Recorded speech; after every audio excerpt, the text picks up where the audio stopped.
Dan pembahasan di malam hari ini kita akan membahas tentang mengintip isi daripada sorga. Ada apa sebenarnya di sorga itu? Kenapa setiap manusia menginginkan masuk sorga?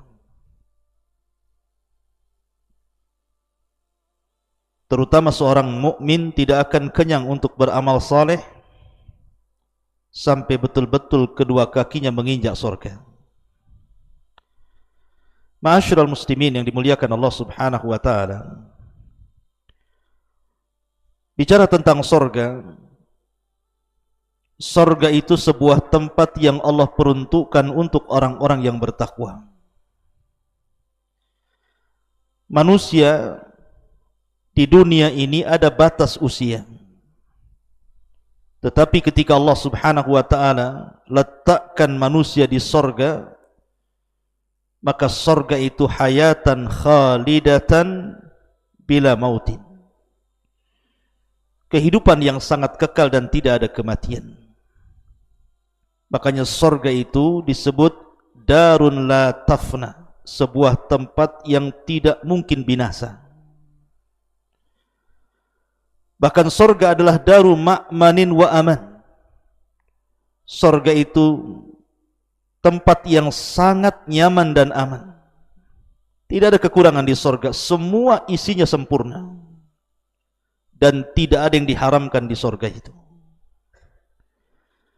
Bahkan di sorga itu tidak ada perasaan takut. Bahkan yang ada kehidupan di sorga itu orang merasa tenang, tidak pernah was-was hidupnya, tidak pernah letih, tidak pernah capek, bahkan tidak tidur, tidak lapar, tidak haus, bahkan tidak pernah buang hajat.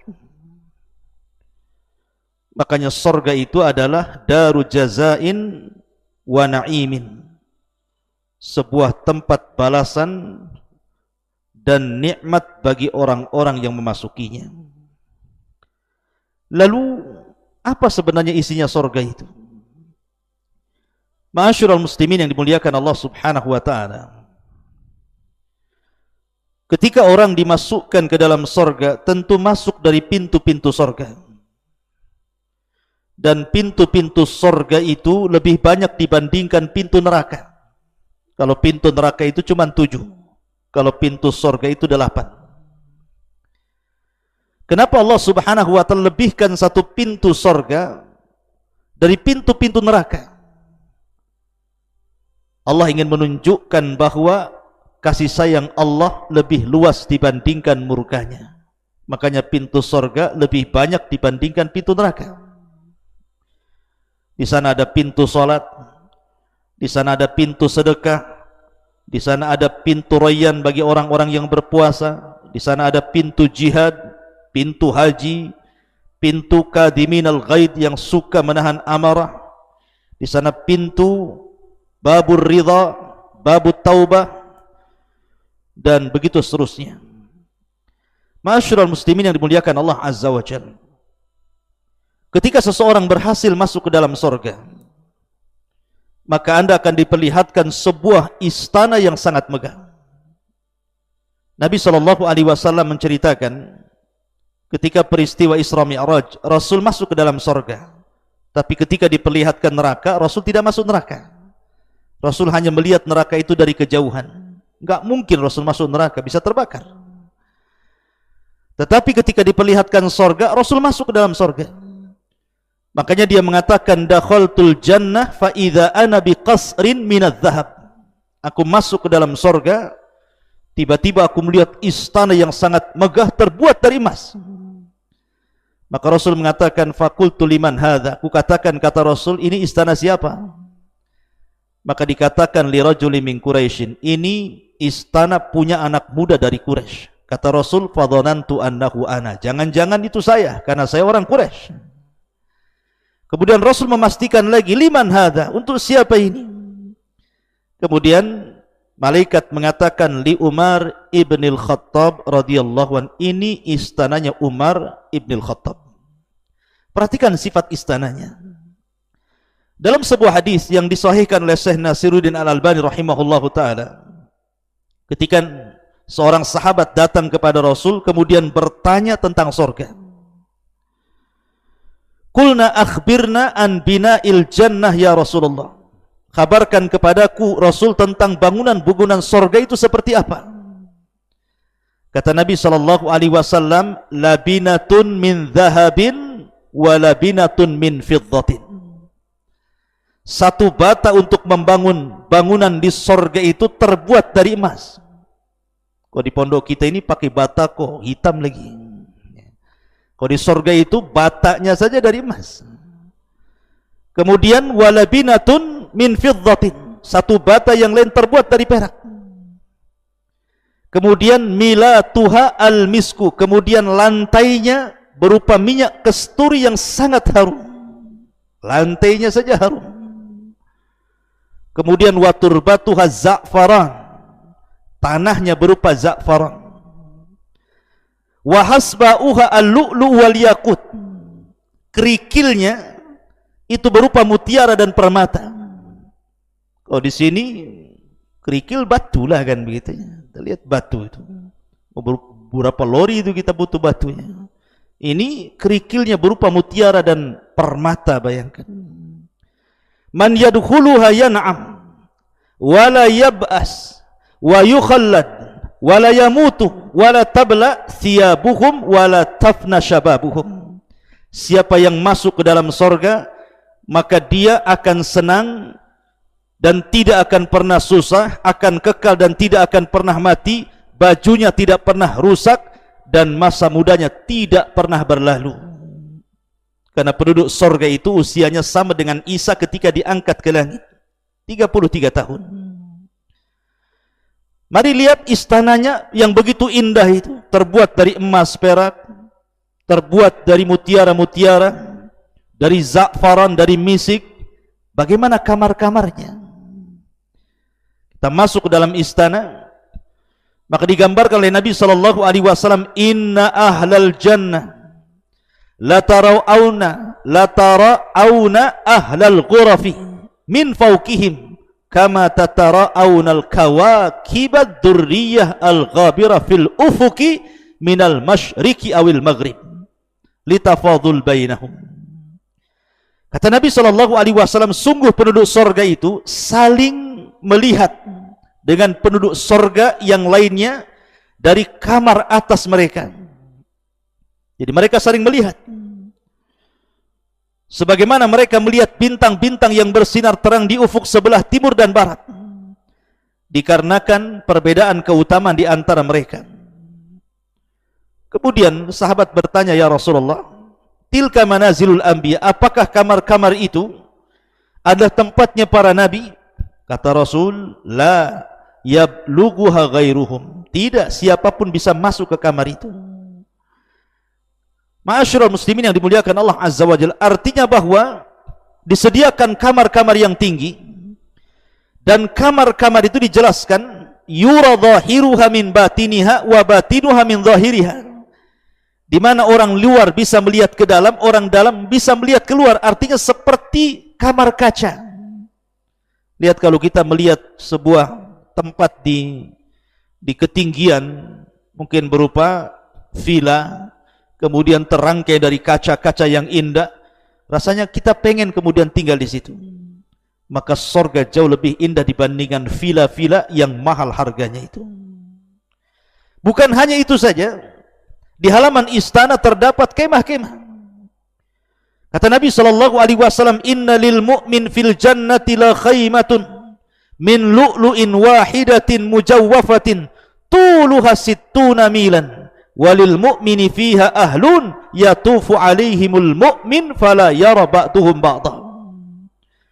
Sesungguhnya bagi seorang mukmin itu diberikan satu kemah di sorga yang terbuat dari mutiara yang berongga, panjangnya 60 mil, dan bagi setiap mukmin disediakan beberapa istri yang selalu digilirnya, di mana masing-masing istri tidak bisa melihat dengan yang lainnya. Ma'asyiral muslimin yang dimuliakan Allah Subhanahu wa taala, itulah surga.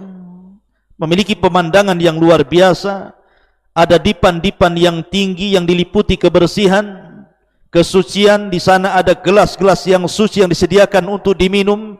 Tidak perlu meminta, tidak perlu dipersilahkan.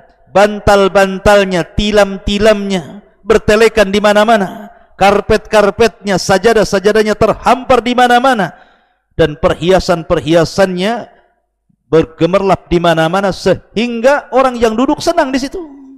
Itulah surga. Masyarul muslimin yang dimuliakan Allah Azza wa Jalla. Bahkan di surga itu juga ada pasar. Kata Nabi sallallahu alaihi wasallam, "Inna fil jannati lasuqan ya'tuna kulla jum'atin." Di surga itu ada pasar. Kita datang ke pasar itu setiap hari Jumat. Di dunia disebut Yaumul Jum'ah, di surga disebut Yaumul Masjid namanya. Maka siapapun yang datang ke pasar kemudian pulang, maka badannya akan lebih muda, lebih tampan, lebih segar, sehingga istri-istri yang menyambut di istana-istana itu mengatakan, laqad izdaztum husnan wa jamala. Sungguh wahai para suamiku, engkau semakin tampan dan semakin indah. Kata para suaminya, begitu juga kalian semakin indah dan semakin cantik. Ma'asyiral muslimin yang dimuliakan Allah Subhanahu wa taala. Selain itu juga di sekitar surga itu ada sungai. Ada sungai-sungai yang banyak. Di sana ada namanya Nahrul Kautsar. Telaga Kautsar yang diperuntukkan untuk Nabi sallallahu alaihi wasallam. Kemudian juga di situ ada Nahrun Baidah. Nahrun Baidah ini khusus bagi para syuhada. Sungai Baidah ini khusus bagi para syuhada. Ada namanya Nahrun Barik, Sungai Barik, dan ini khusus bagi mereka orang-orang yang senantiasa memperbanyak zikir kepada Allah Subhanahu wa taala. Bahkan di sana juga ada Nahrani Batinan. Ada dua sungai yang disebut dengan batinan, yang tersembunyi. Sebagaimana ketika Nabi sallallahu alaihi wasallam Isra Mi'raj, Rasul diperlihatkan 4 sungai. 2 Nil dan Efrat. Kemudian yang kedua batinan, 2 sungai yang tersembunyi yang berada di surga. Bahkan di sana ada sungai yang berupa laban lam yataghayyar ta'mu. Jadi sungai ini susu semua, tidak berubah rasanya. Kemudian ada sungai min khamrin ladzati lisyaribin. Ada sungai semua alirannya minuman keras semuanya. Semua khamar, tapi lezat bagi para peminumnya.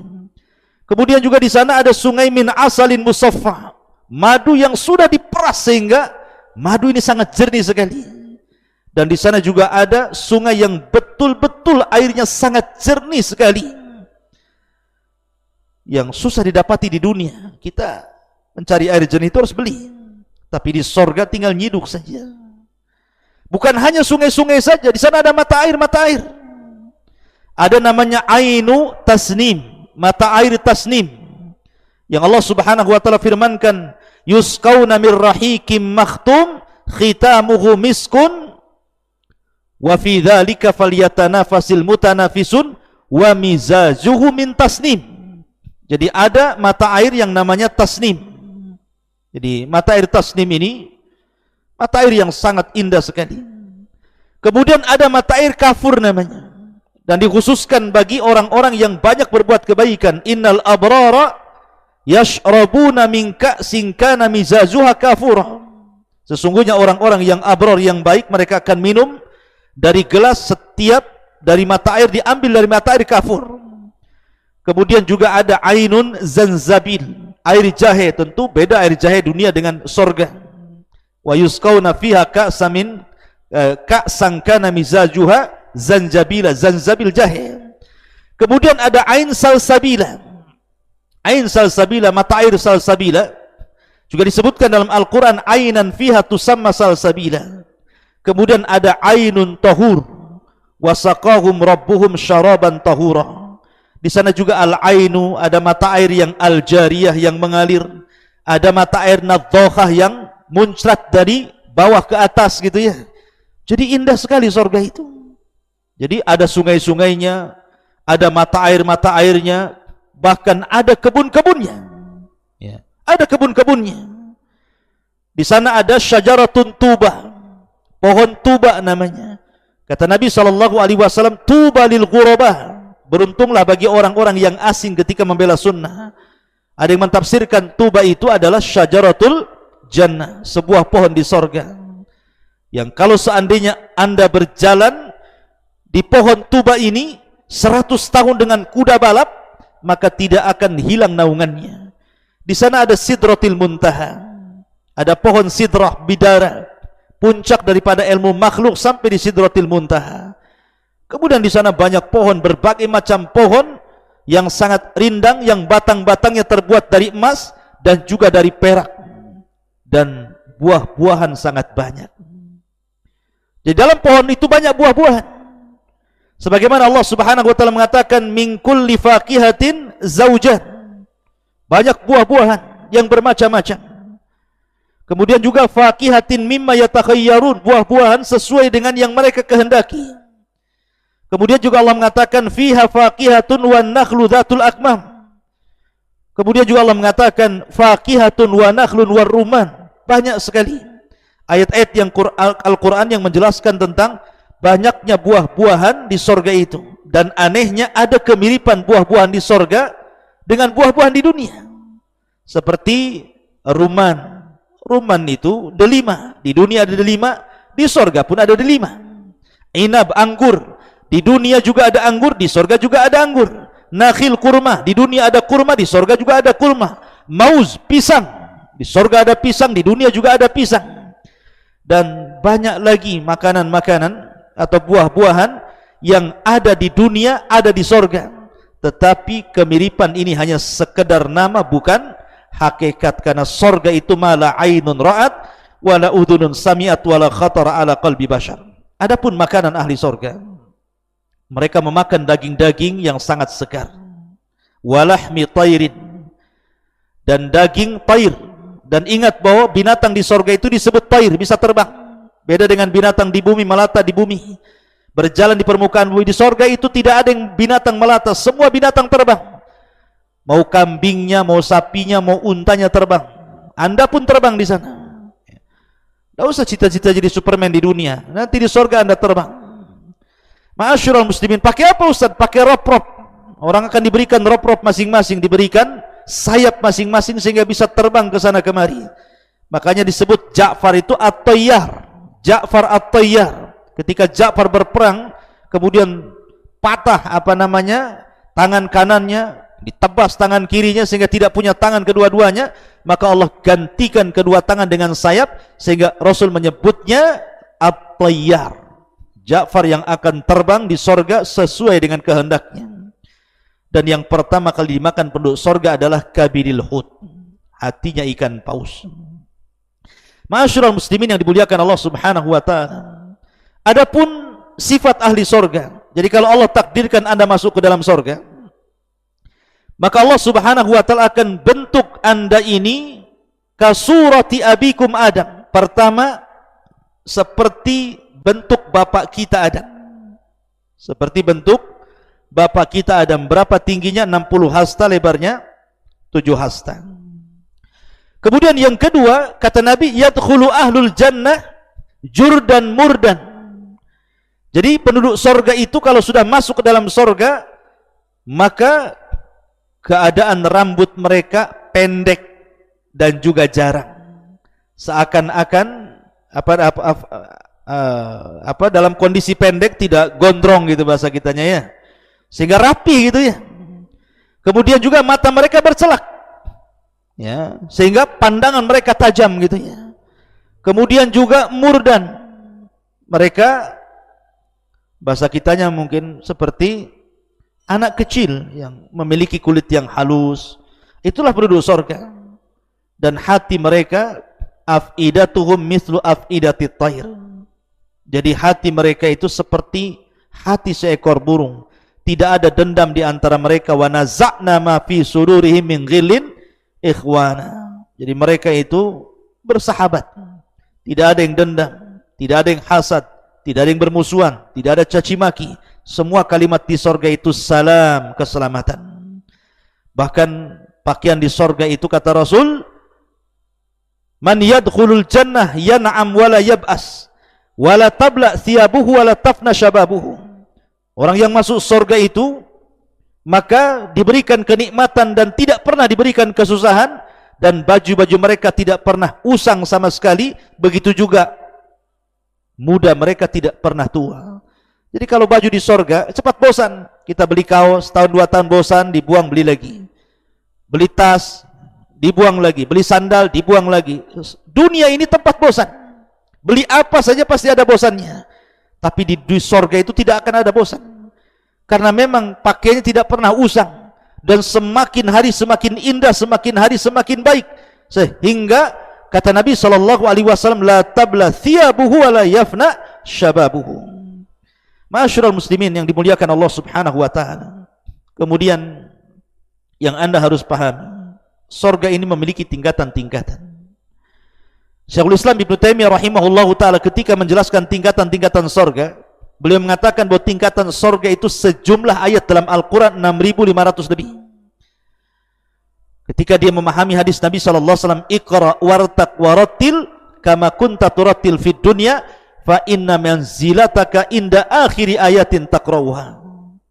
Bacalah, tartilkan bacaanmu, naik sana, pilih tingkatanmu di sorga, karena akhir tingkatanmu di sorga sesuai dengan ayat yang kau baca di dunia. Kata Syekhul Islam, beristimbat dengan hadis ini bahwa tingkatan di sorga itu sejumlah ayat dalam Al-Quran.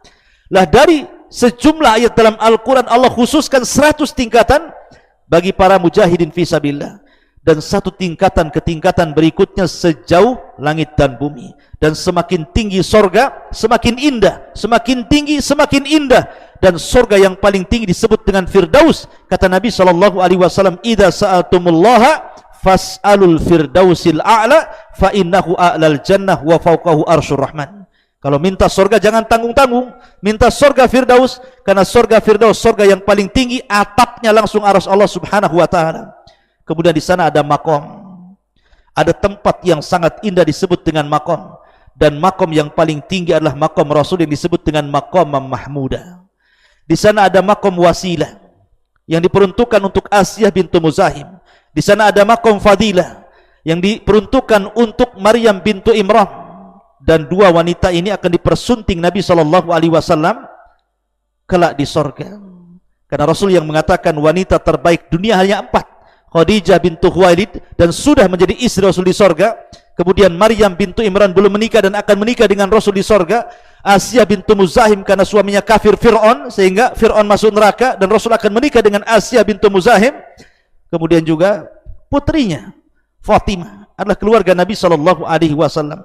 Makanya kenapa dalam setiap doa adzan kita selalu menyebutnya Allahumma rabb hadhihi da'wati tammah was salatil qa'imah ati Muhammadanil wasilata wal fadilah. Berikan kepada Muhammad itu al-wasilah. Maksud wasilah makom yang paling tinggi untuk Maryam bintu Imran. Al-fadilah makom yang diberikan kepada Asyah bintu Muzahim. Dan makom mahmudah adalah makom tertinggi bagi Nabi SAW. Dan yang terakhir, tidak ada kenikmatan melebihi kenikmatan ru'yatullah. Kita melihat Allah Subhanahu wa taala. Kata Nabi SAW dalam sebuah hadis ketika menjelaskan bagaimana Allah Subhanahu wa taala akan terlihat seperti kita melihat bulan purnama, tidak berdesak-desakan sama sekali. Maka Allah Subhanahu wa taala mendatangi ahli sorga, di balik hijab dan hijabnya Allah cahaya. Kemudian Allah mengatakan, saluni ma syi'tum fahada yaumun mazid. Mintalah sesuatu kepadaku, ini hari tambahan nikmat bagi kalian. Maka penduduk surga mengatakan, cukup ya Rabb, alam tubayyid wujuhana wa tudkhilana al-jannah wa tubaiduna anin nar. Bukankah kau sudah memutihkan wajah kami, mengeluarkan kami dari neraka, memasukkan kami ke surga? Apalagi ya Rabb, sudah cukup. Tapi Allah karim, Allah mengatakan saluni ma syi'tum, minta. Maka mereka pun bertanya kepada Adam, dan Adam mengatakan, mintalah kepada Allah keridhaannya. Jangan sampai Allah murka. Sebab kalau Allah murka, Allah bisa saja mengusir kalian sebagaimana aku pernah diusir dari surga. Akhirnya Allah pun memberikan keridhaan dan tidak pernah murka selamanya. Kemudian Allah karim dan mengatakan, saluni ma syi'tum, minta lagi. Akhirnya kemudian mereka mengatakan, sudah cukup ya Rabb, engkau sudah memutihkan wajah kami, engkau sudah masukkan kami ke dalam surga, menjauhkan dari neraka, apalagi ya Rabb. Akhirnya Nabi Musa pun beritahu, mintalah kepada Allah agar kalian bisa melihat Allah. Karena aku di dunia pernah meminta itu, tapi Allah mengatakan lan tarani, engkau tidak bisa melihatku. Akhirnya mereka pun meminta agar bisa melihat wajah Allah subhanahu wa ta'ala. Ketika tabir Allah disingkap, maka penduduk sorga melihat Allah subhanahu wa ta'ala. Kata penduduk sorga, demi Allah, tidak ada kenikmatan yang lebih besar melebihi ru'yatullahi azza wa jal, melebihi kita melihat wajah Allah subhanahu wa ta'ala. Inilah diantara gambaran singkat tentang sorga. Semoga menjadi sebuah bahan pengetahuan sehingga kita semakin rindu untuk terus beramal, di mana amalan-amalan itu bisa mengantarkan kita ke dalam sorga Allah subhanahu wa ta'ala. Subhanakallahumma wa bihamdika asyhadu an la ilaha illa anta astaghfiruka wa atubu ilaik.